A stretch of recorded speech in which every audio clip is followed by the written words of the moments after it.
төсөв хэлэлцэж байгаад хөтөлбөр хэлэлцэж байгаад энийг удаа дараа хэлж гормын санал хүртэл гаргаж ирсэн юм аа.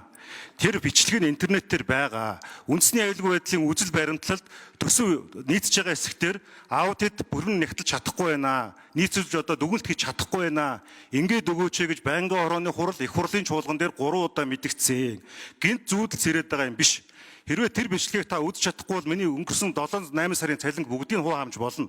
Ажлаа хийгээ явж байгаа. Зарчмын шаардлага тавьж байгаа. Зарчмын шаардлага тавихаар азаргалаад, субъектив гомдоод хандаад байх шаардлага байхгүй. Авилга гэдэг зүйлийг өөрийг нь устгаж ядуурл буурд юм аа. Эдийн засгаа нэмэгдүүлэхээр ядуурл сайжирдаг гэдэг гол нь өнөөдөр бидэд мөнгө байхгүй ш байгаа байхгүй юу? Тэр байгаа мөнгө дарга нарын тансаглалд яваад байгаа учраас энэ дээр та нарц намыг удирдах байгаа баруун төвийн чиг баримжааг үзэл санаатай хүмүүсээс энэ дээр зөрөгтэй дуурайч. Захим засаглал бол 70% өгөөч нэмэгдүүлнэ гэж байгаа. Эхлээд энэ